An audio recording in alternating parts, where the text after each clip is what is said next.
খুব সকালে উঠেই আমি চুলার কাছে চলে আসলাম। সবার আগে আমি মাছ ভাজাটা বসায় দিই, কারণ আগুন কম থাকলে মাছ ভাজা সুন্দর হয় না। একদিকে মাছ ভাজা বসাবো, আরেকদিকে মুরগির মাংস বসাবো। তার জন্য আমি দুইটা কড়াই বসাই দিলাম। মুরগির জন্য কড়াইতে পেঁয়াজ দিয়ে দিই।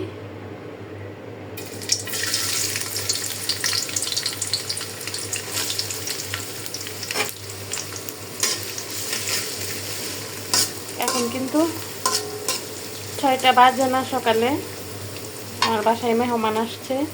দিনের বেলা যদি গ্যাস না থাকে সেই ভয়ে আমি তরকারি রান্না করে ফেলতেছি। ভাত তো আমি রাইস কুকারে রান্না করতে পারবো। রাইস কুকারের তরকারি আমার কাছে ভালো লাগে না। মুরগিতেও সব মশলা দিয়ে দিলাম, এদিকে মাছেও সব মশলা দিয়ে দিলাম। এখন আমি ভালো করে মশলাটা মাখাইয়া তারপরে আমি কড়াইতে দিয়ে দিব।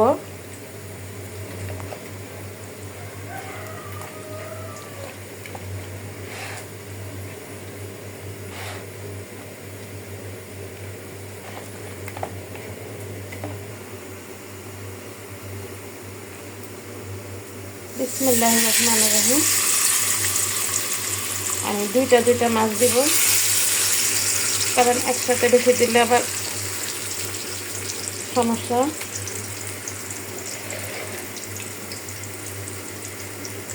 এখন আমি মুরগির মশলাটা ভালো করে মাখাইয়া নিই। আসসালামু আলাইকুম।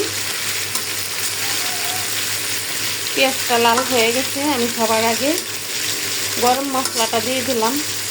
এখন আমি মশলা মাখানো মাংসটা দিয়ে দিব। বিসমিল্লাহির রহমানির রহিম।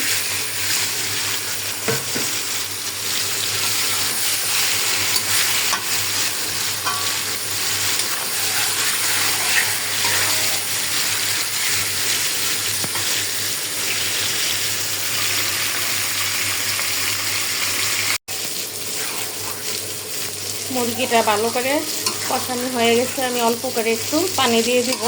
দেখুন গ্যাসের অবস্থা। আমি কিন্তু ইচ্ছা করে চুলা কমায় রান্না করতেছি। চুলা বাড়াইয়া দিলে একদম বেশি আগুন হয়ে যায়। তাহলে সেই তো গ্যাস দেশ সকাল 6টার আগে গ্যাস, আবার রাতের 12টার পরে। তো দিনের বেলা গ্যাসটা দিলে কি হয়, 6টার আগে রান্না করে সারাদিন কি আমরা ঠান্ডাগুলো খাবো, নাকি বিল করারে দিই না? মাছও 2টা ভাজা হয়ে গেছে। আমি 2টা নামাইয়া বাকি 2টা দিয়ে দিই।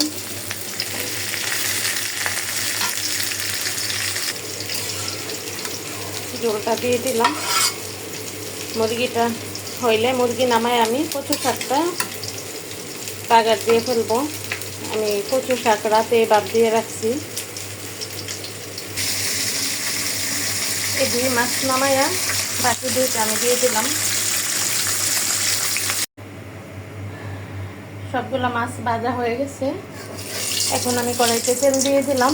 এখন আমি বাদ দিয়ে রাখা কচু শাকটা বাগার দিয়ে ফেলি। কচু শাকের মশলাটা দিয়ে দিলাম। এখানে আমি অল্প করে একটু হলুদের গুঁড়া, আদা রসুন বাটা আর জিরা গুঁড়া দিলাম। আর কিছুই দেব না। এখন আমি কচু শাকটা দিয়ে দিব। সময় নাই, আর রাতেও ভুলে গেছিলাম, যদি চিংড়ি মাছ নামায় রাখতাম তো চিংড়ি মাছ দিলে ভালো হতো।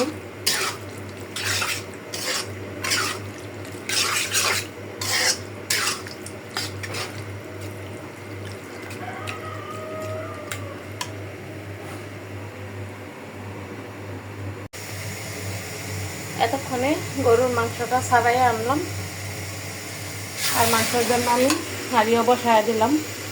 এলাচ দারচিনি দিয়ে দিচ্ছি। এখন পেঁয়াজটা দিয়ে দিব। এদিকে কচু শাকটা ভাজি হইতেছে।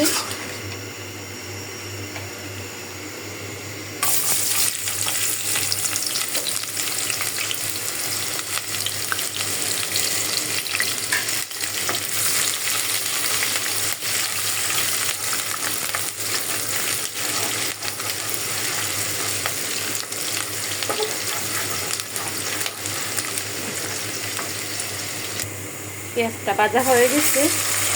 আমি কাঁচা পেঁয়াজ আর বাটা মশলাটা দিয়ে দিলাম।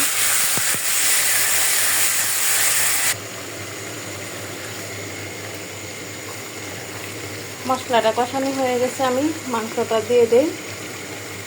বিসমিল্লাহির রহমানির রহিম।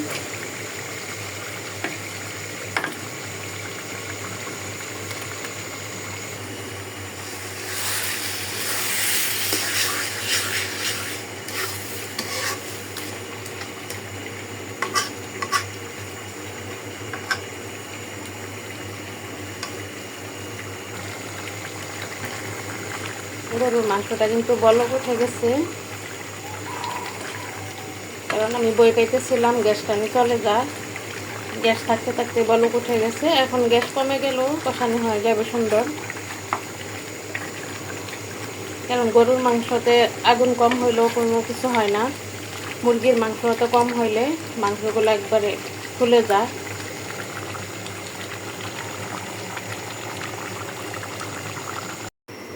এদিক দিয়ে এক পাতিল ভাতও বসায় দিলাম, আর গরুর মাংসটাও কষানি হয়ে গেছে। আর একটু হইলে আমি অল্প করে আর একটু পানি দিয়ে দিব, তারপর নামিয়ে ফেলবো।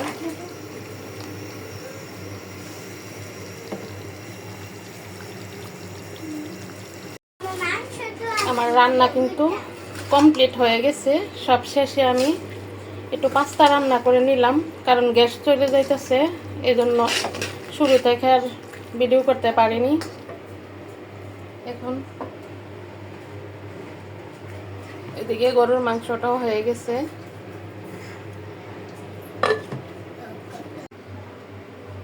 আজকে দুপুরের জন্য কি কি রান্না করা হইলো। দুপুরের রান্না আমি সকালেই করে ফেলছি। এখানে মুরগি রান্না করছি, তেলাপিয়া মাছ ভাজছি,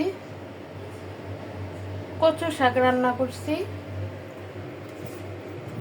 আর এখানে রান্না করছি গরুর মাংস। আর সব শেষে সকালের নাস্তার জন্য পাস্তা রান্না করলাম আর চা বানাবো। যে দেখুন আমার বাসায় কে কে আসছে, যে আমার মা বাপ সব চলে আসছে, সব দৌড়। এটা আমার মেজু ভাইয়ের মেয়ে, আর মেজু ভাবি আসছে, বোন আসছে, বাচ্চা কাচ্চা আসছে। তো ভিডিওটা আর বড় করবো না, সবাই ভালো থাকবেন। আসসালামু আলাইকুম।